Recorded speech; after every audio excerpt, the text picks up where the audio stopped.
I'm a student in year 13 from GEMS Cambridge International Abu Dhabi, and I have been assigned a programming challenge from my professor where I have to write a program for COVID-19, where the user is going to enter the symptoms, and the symptoms are going to be searched and recorded.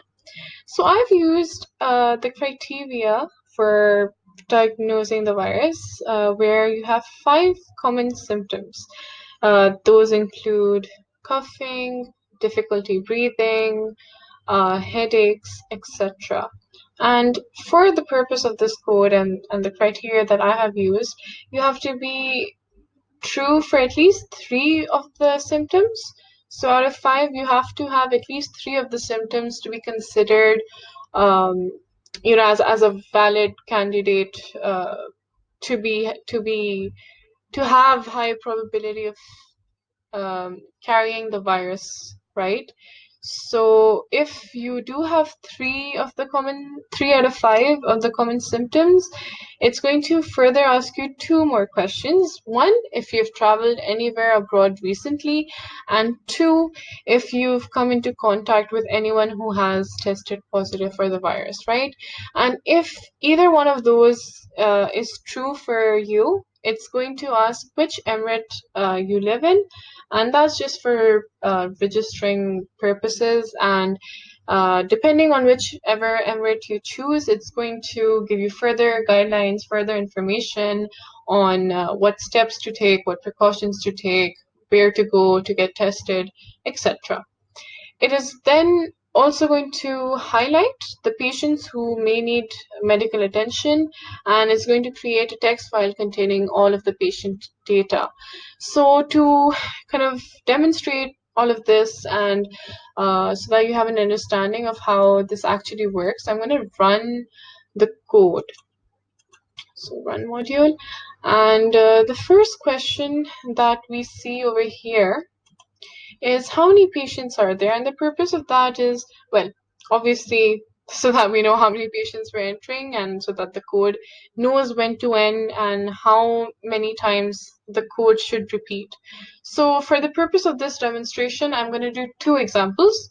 One where all the conditions are true and where the patient has high probability of having the virus, and the second one where it's false. So let's start.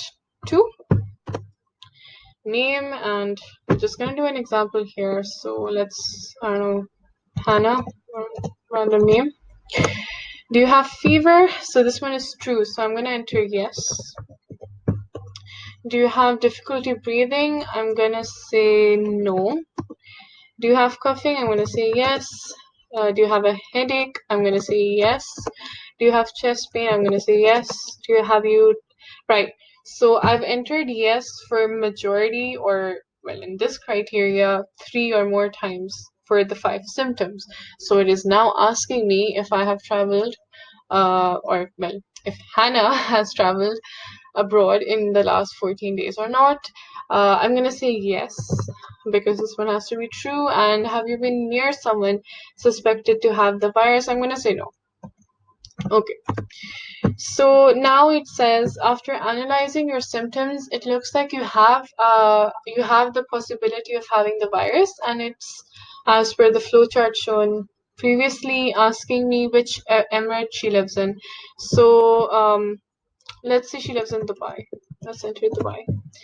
So now it's entering the contact numbers over here. So kindly call and book an appointment from, Dubai Health Authority. It has the number. It has all the drive-through centers. It's giving you the location of all the nearest testing centers, and it's telling you must get tested, prepare the following documents, passport copy, insurance, etc., etc. Right, so this was the first example. I'm now going to move on to the second example, which is going to be false. So just put in the name. Do you have fever? I'm going to say no. Do you have difficulty breathing? I'm going to say no. Do you have coughing? I'm going to say yes, just since it's an example. I'm going to say no for the rest. Okay, so headache, no.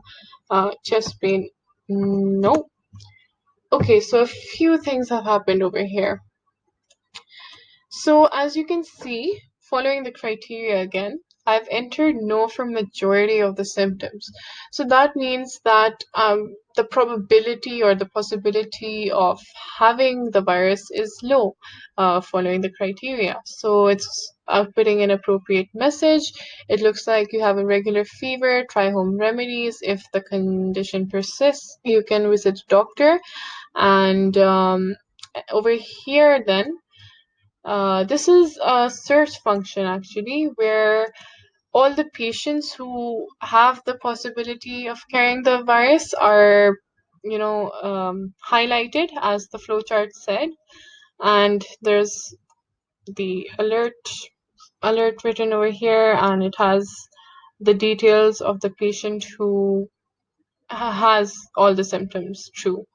And then it says view the file of the entered patient. So where did the pop-up go?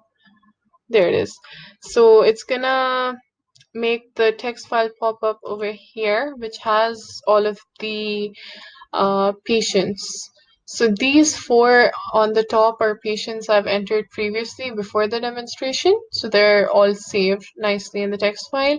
And these are the two new entries I've just made in front of you, one positive and one negative. And that sums up the tiny little demonstration of my take on the programming challenge. Thank you. I hope you liked it. Thank you.